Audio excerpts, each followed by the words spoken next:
Сәлеметсіздер ме оқушылар? Бүгін Қазақстан тарих пәнінен өтетін сабақтың тақырыбы адамдардың шаруашылық өміріндегі өзгерістер және еңбек құралдарының жетілуі. Дәптеріңізді ашып, бүгінгі сабақтың тақырыбын дәптерлеріңізге жазып алыңыздар. Зерттеу сұрағы: мезолит пен неолит дәуірлерінде алғашқы адамдардың өмірі қалай өзгерді?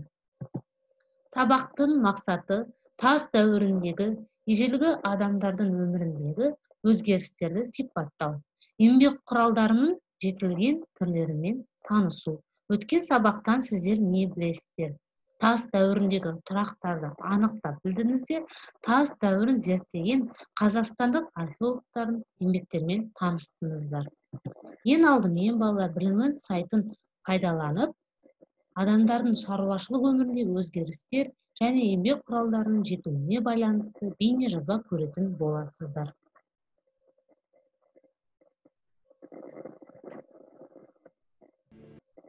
Тас дәуірінде Қазақстан жерінің табиғаты қандай болды? Мезолитте қандай өзгерістер болды? Мезолитте адамдар қандай қару-жарақ пен еңбек құралдарын ойлап тапты? Жаңа тас ғасыры неолитте қандай өзгерістер болды? Тастың қандай түрлерін қолданған? Осы сұрақтарға жауап беруге тырысайық. Тас дәуірінде Қазақстан жерінің табиғаты қандай болды? Біздің заманымыздан бұрынғы 100-80 мыңыншы жылдары ауа райы күрт өзгеріп, күн суытып, жер бетін мұз басады. Бұл уақыт мұз дәуірі деп аталды. Біздің заманымыздан бұрын шамамен 12-13 мың жыл бұрын мұз еріп, жер бетін топан су басқаннан кейін қазіргі ауа райы тұрақталып, жануарлар дүниесі қалыптаса бастайды. Әсіресе Қазақстанның оңтүстік өңірінің табиғаты адамның өмір сүру үшін өте қолайлы еді. Қазақстан жерін субтропиктік орман басып, қайың мен шырша қаптап өсті. Жануарлардан піл, бизон, жабайы жылқы, мамонт,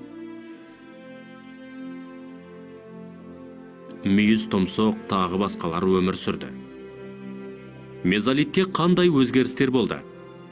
Мезолит біздің заманымыздан бұрынғы 12-5 мыңжылдықтар кезеңін қамтып, 7 мың жылдай уақытқа созылды. Мезолит тарихтағы ең аз зерттелген кезеңдердің бірі. Бұл дәуірдің ескерткіштері Қазақстан жерінде аз кездеседі. Мұз басудың аяқталып, мұздың еруі мезолит кезеңіндегі жануарларға ерекше әсер еткен. Бұл дәуірде мамонт пен мүйіз тұмсық сияқты ежелгі жануарлар жойылып кетті. Мезолитте адамдар қандай қару-жарақ пен еңбек құралдарын ойлап тапты? Мезолитте адамдардың қолданатын құралдары, қару-жарақтары бұрынғыдан да жетіле түсті. Бұл дәуірде адамдардың аң аулау тәсілі жетілді. Жылдам жүгіретін ұсақ аңдар пайда болып, адамдар жебе мен садақты аң аулауда жиі қолдана бастады. Жебе мен садақты пайдалану адамдардың аңды жеке жүріп аулауына мүмкіндік берді.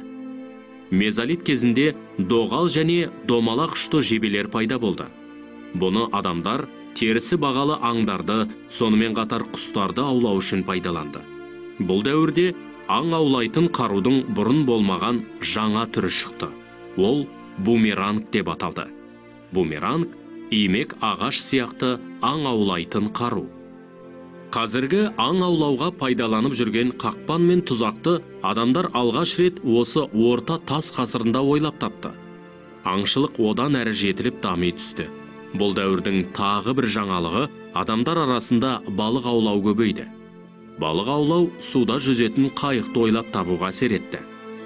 Мезолит кезеңінде өзендер мен көлдерде балықтар көп болған.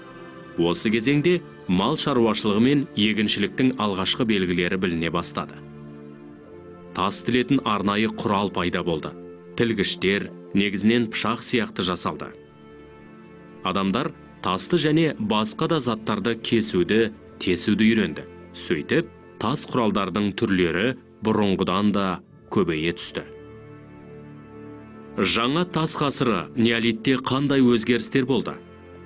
Неолитте егін егу және мал өсіру сияқты орасан зор жаңалықтар болды. Алдымен тас өңдеу әдістері жетіліп, жоғары дәрежеге жетті. Соның нәтижесінде тастан жасалған құралдардың саны да көбейді. Тастың қандай түрлерін қолданды? Тастың жаңа түрлерін пайдалана бастады. Нефрит, кварцит, яшмадан жасалған неолит құралдары Қазақстан жерінен көп табылған. Адамдар тасты тегістеумен қатар бұрғылауды үйренді. Найзаның ұшы, ине, гарпун пайда болды. Неолитте екі түрлі материалдан жасалған құрамалы құралдар шықты. Мұндай құралдарға жүзіне өткір ұсақ тастар қондырылған пышақ пен орақтар жатады.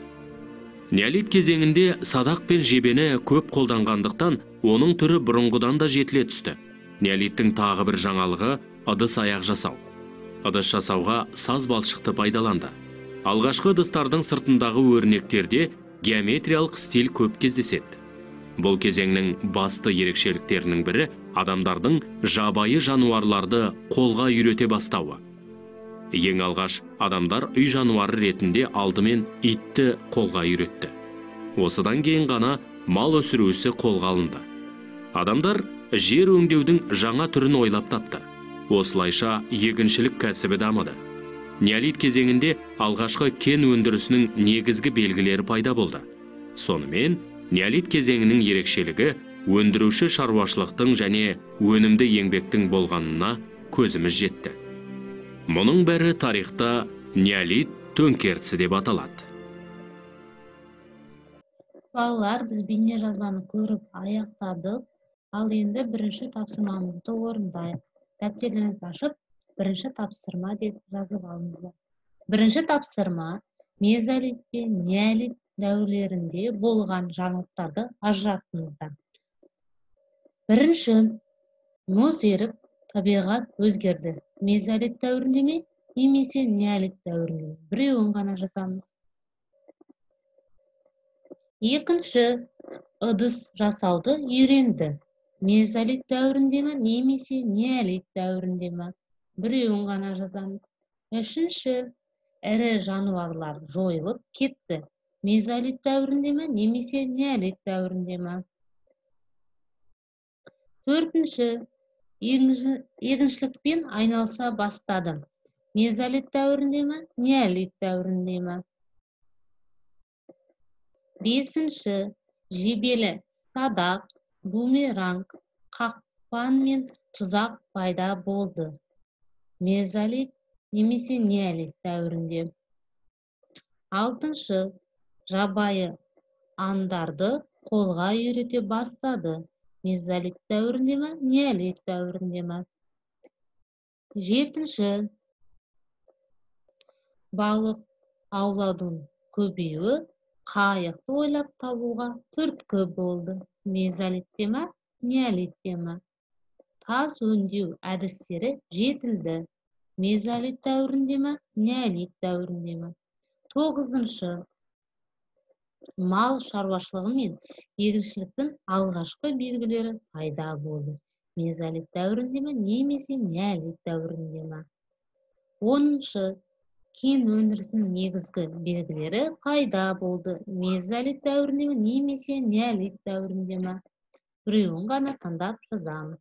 Ал енді балалар, бірінші тапсырманы орындап болсақ, кішігірім конспектті оқимыз.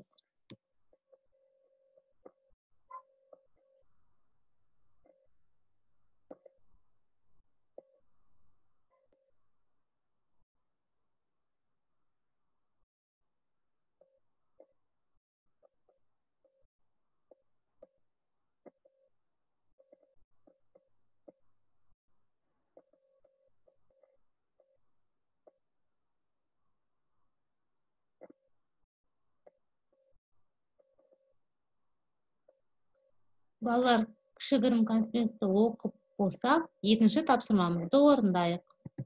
Екінші тапсырмада тарихи оқиғаларды жоғарыдан төменге қарай дұрыс ретімен орналасты.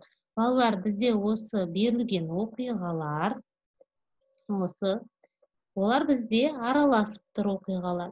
Оны сіздер рет-ретімен қою керексіздер. Қай оқиға, қай оқиғадан кейін болғанын.